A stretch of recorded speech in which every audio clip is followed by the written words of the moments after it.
नमस्कार रेल साथियों। राजभाषा के इस वीडियो में आपका बहुत बहुत स्वागत है। ये जो आप स्क्रीन पे देख रहे हैं ये बिल्कुल लेटेस्ट पेपर है और सीनियर क्लर्क का ये पेपर है।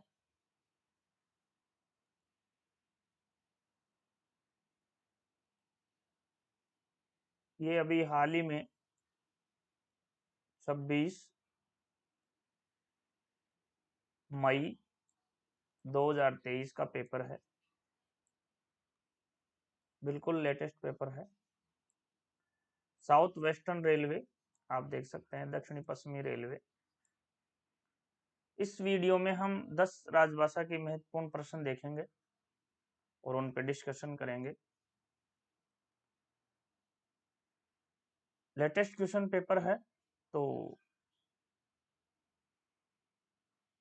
आपको जो राजभाषा के जो 10 प्रश्न हैं किस प्रकार से वो आ रहे हैं, कितना बदलाव उनमें हो रहा है, इसको आप बहुत अच्छे तरीके से समझ पाएंगे। तो चलिए शुरू करते हैं। 101 101 किस अनुच्छेद के तहत संघ की राजभाषा देवनागरी लिपि में हिंदी होगी? Under which article the official language of the union shall be Hindi in Devanagari script?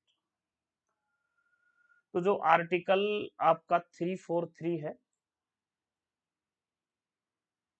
3431 है, इसके अनुसार जो राजभाषा की जो देवनागरी लिपि हिंदी में होगी वो 3431 है। तो इसमें आप देख सकते हैं ऑप्शन डी है वो आर्टिकल 3431 है। तो यहीं पे आपका ये राइट आंसर हो जाएगा। ऑप्शन डी आपका यहाँ बिल्कुल करेक्ट आंसर है। नेक्स्ट प्रश्न की हम बात करें 102 the official language act 1963 as amended 1967 has राजभाषा अधिनियम 1963 यथा संशोधित 1967 में है। तो ये जो राजभाषा अधिनियम है ये 10 मई 1963 को पारित हुआ था। 10 मई 1963 को पारित हुआ था। इसके ठीक 4 साल बाद ये 10 मई 1967 को संशोधित हुआ था। 10 मई 1967 को ये संशोधित हुआ था। इससे रिलेटेड जो तीसरा प्रश्न है वो पूछा जाता है कि इसकी धारा 3(3) कब से प्रभावी हुई? तो ये 26 जनवरी 1965 26 जनवरी 1965 से इसकी जो धारा 3(3) है वो प्रभावित हुई थी।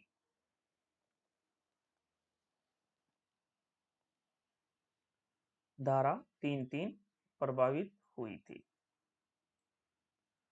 तो यहाँ पे जो इन्होंने पूछा है वो पूछा इसमें सब सेक्शन की संख्या कितनी है। तो इसमें जो राजभाषा अधिनियम 1963 है इसमें उप संप्रदाय सब सेक्शन की जो संख्या है वो 11 है। वो 11 है। तो आप ये देख सकते हैं इससे रिलेटेड प्रश्न। सबसे पहले आप 10 मई 1963 ये पारित हुआ, ठीक 4 साल बाद ये 10 मई 1967 को संशोधित हुआ और 26 जनवरी 1965 की जो इसके धारा 3(3) थी वो प्रभावी हुई थी। और इसमें जो सब सेक्शन की संख्या है वो 11 है। तो यहाँ पे अपन अगर ऑप्शन चेक करें तो जो ऑप्शन बी है 9 सेक्शन और 11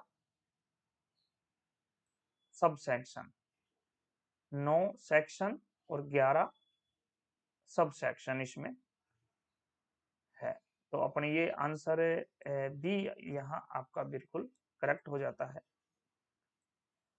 नेक्स्ट प्रश्न की हम बात करें तो नेक्स्ट प्रश्न आपकी स्क्रीन के सामने है। 26 जनवरी 1965 को राजभाषा अधिनियम की कौन सी धारा प्रभावी हुई? On two 6 January 1965 which section of the official language act took effect?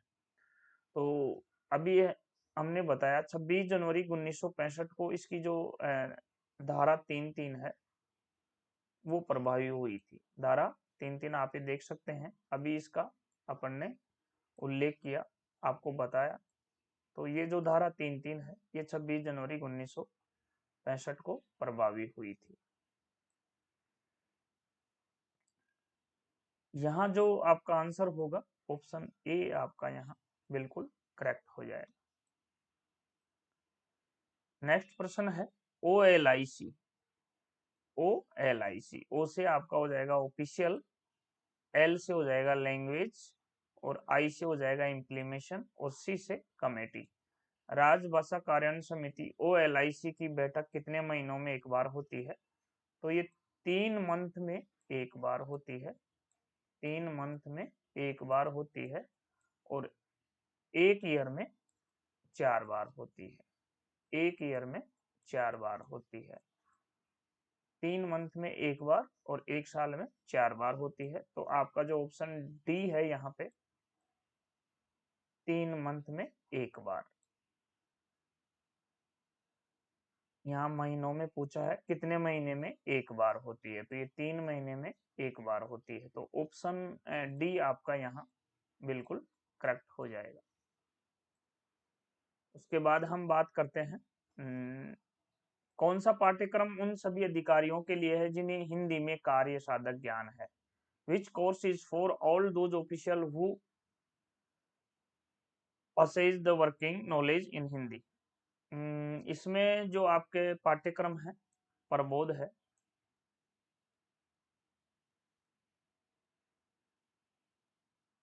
Praveen है, सॉरी साथियों, प्रवीण है, प्रज्ञा है, और चौथा पाठ्यक्रम पारंगत है।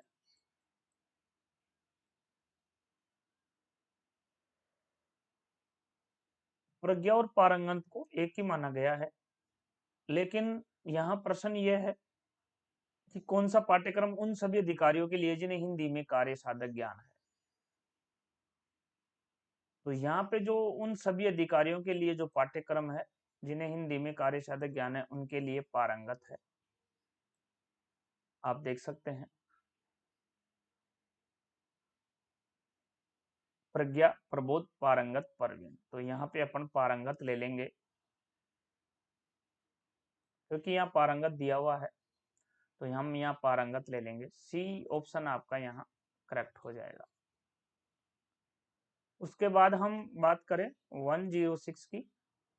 18 जनवरी 1968 को संसद द्वारा क्या पारित किया गया था? तो 18 जनवरी 1968 को what was the passed by the parliament? तो ये जो राजभाषा नियम है, ऑफिशियल लैंग्वेज रूल है, ये जो पारित हुआ था वो आपके 17 जुलाई 1976 को पारित हुआ था। और संविधान का भाग 17, ये संविधान का भाग 17 है जो आपके 14 सितंबर 14 सितंबर 14 सितंबर 1949 को पारित हुआ था। 14 सितंबर 1949 को पारित हुआ था। और ये जो राजभाषा अधिनियम है ये आपके 10 मई 10 मई 10 मई 1963 को पारित हुआ था। 10 मई 1963 को पारित हुआ था। और ये जो राजभाषा संकल्प है ये आपके 18 जनवरी ये आपके 18 जनवरी 1968 को पारित हुआ था। 18 जनवरी 1968 को पारित हुआ था। तो यहाँ पूछा गया यही है कि 18 जनवरी 1968 को संसद द्वारा क्या पारित किया गया था? तो राजभाषा संकल्प पारित किया गया था। तो ऑप्शन डी यहाँ आपका बिल्कुल करेक्ट हो जाता है। उसके बाद हम बात करते हैं 107। 107 है 14 सितंबर 1949 को संसद द्वारा क्या पारित किया गया था?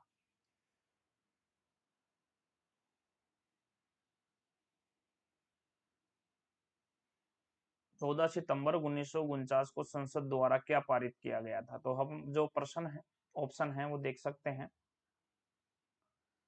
राजभाषा नियम, ऑफिशियल लैंग्वेज, ये मैंने आपको बताया, ये 17 जुलाई 1976 को पारित हुआ था। 1976 को पारित हुआ था। उसके बाद संविधान का भाग 17 है, ये आपके 14 सितंबर 1949 को पारित हुआ था। और राजभाषा अधिनियम, जैसा कि मैंने ऊपर के प्रश्न में बताया आपको, 10 10 मई 1963 को पारित हुआ था। और राजभाषा संकल्प है जो आपके 18 जनवरी 1968 को पारित हुआ था। 18 जनवरी 1968 को पारित हुआ। तो यहाँ पूछा क्या गया है, यहाँ 14 सितंबर 1949 को संसद द्वारा क्या पारित किया गया था? तो वो संविधान का भाग जो 17 है वो पारित किया गया था 14 सितंबर 1949 को। तो यहाँ जो आंसर लेंगे आप ऑप्शन बी लेंगे, बी आंसर यहाँ बिल्कुल आपका करेक्ट हो जाएगा। और 108 है, बहुत ही सुपरहिट क्वेश्चन है, बहुत अच्छा है, हर बार रिपीट होता है। Who is the chairman of central Hindi committee? केंद्रीय हिंदी समिति के अध्यक्ष कौन है? तो ये हमारे माननीय सम्मान्य आदरणीय प्रधानमंत्री जी हैं, जो कि वर्तमान में श्री नरेंद्र मोदी जी हैं। तो यहाँ प्राइम मिनिस्टर आपका आंसर, ऑप्शन ए आंसर आपका बिल्कुल करेक्ट हो जाता है।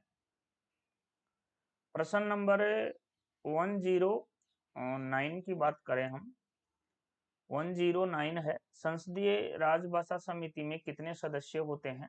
How many members are there in the parliamentary committee on official language? तो संसदीय राजभाषा समिति में टोटल 30 सदस्य होते हैं। और ये 30 कैसे होते हैं? ये लोकसभा के 20 होते हैं और 10 ये राज्यसभा से होते हैं। 10 ये राज्यसभा से होते हैं। तो 20 और 10 दोनों मिला के आपके ये लोकसभा के 20, राज्यसभा के 10, तो दोनों मिला के आपके 30 हो जाते हैं। तो 30 आपके यहाँ ऑप्शन ए में है, तो ऑप्शन ए आपका यहाँ बिल्कुल करेक्ट हो जाएगा। उसके बाद हम लास्ट प्रश्न की बात करते हैं, बहुत अच्छा प्रश्न है, मैक्सिमम बार रिपीट होता है ये। Who prepares the annual programme on official language? राजभाषा पर वार्षिक कार्यक्रम कौन तैयार करता है? तो ये ministry of home affairs, ministry of home affairs, गृह मंत्रालय राजभाषा पर वार्षिक कार्यक्रम तैयार करता है। तो ऑप्शन जो बी यहाँ दे रखा है, राजभाषा पर वार्षिक कार्यक्रम कौन तैयार करता है? तो ये गृह मंत्रालय करता है। ऑप्शन बी आपका यहाँ करेक्ट हो जाएगा। ये था साथियों सीनियर क्लर्क का पेपर था और ये लेटेस्ट पेपर था और राजभाषा के 10 महत्वपूर्ण प्रश्न थे। और राजभाषा एक महत्वपूर्ण टॉपिक है जो कि आपके पेपर का 10% हिस्सा है।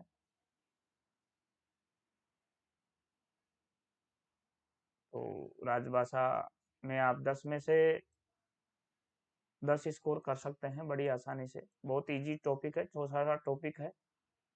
इस वीडियो से आपको काफी सहायता मिलेगी।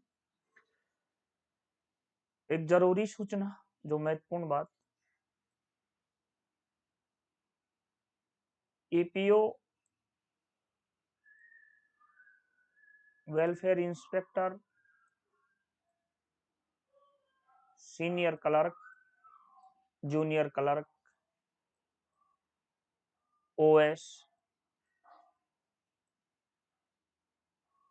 इनका स्टडी मटेरियल अवेलेबल है और आप ग्रुप ज्वाइन करना चाहते हैं तो ग्रुप ज्वाइन कर सकते हैं। टेस्ट सीरीज में भाग ले सकते हैं। इसके अलावा आप एएमई वह जेई का ग्रुप भी बहुत अच्छे से चल रहा है। आप उसमें एडमिट हो सकते हैं, बिल्कुल निःशुल्क हो सकते हैं, और उसमें टेस्ट भी लिया जा रहा है। जो आपके डाउट्स हैं वो ग्रुप के माध्यम से क्लियर होते हैं। कहीं आप बहुत ज़्यादा गलत पढ़ रहे हैं और उसका सही आंसर क्या है, लेटेस्ट आंसर उसका क्या है, कहीं प्रश्न के उत्तर में संशोधन तो नहीं हो चुका है, तो बिल्कुल एक लेटेस्ट और सही पढ़ने के लिए ग्रुप का ज्वाइन करना बहुत ज़रूरी है, और टेस्ट सीरीज का ज्वाइन करना भी बहुत ज़रूरी है, ताकि आपका लेवल क्या चल रहा है उससे आपको पता लगेगा। तो ये जो एएमई और जेई का ग्रुप है, आप ज्वाइन कर सकते हैं और टेस्ट में भाग ले सकते हैं, और ग्रुप में स्टडी मटेरियल भी अवेलेबल है, अवेलेबल कराया जाता है। समय समय पर मटेरियल के पीडीएफ दिए जाते हैं, तो आप ये ग्रुप ज्वाइन कर सकते हैं। किसी भी प्रकार की पूछताछ और जानकारी के लिए आप 8000382640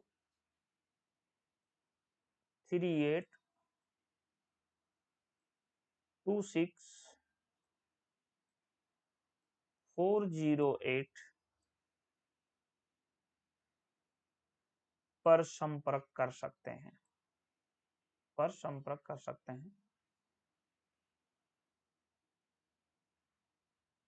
thank you very much, thanks for watching this video. फिर मिलेंगे एक हम नए टॉपिक के साथ एक नए वीडियो में, तब तक आज्ञा दीजिए। Thank you very much. जय हिंद, जय रेलवे।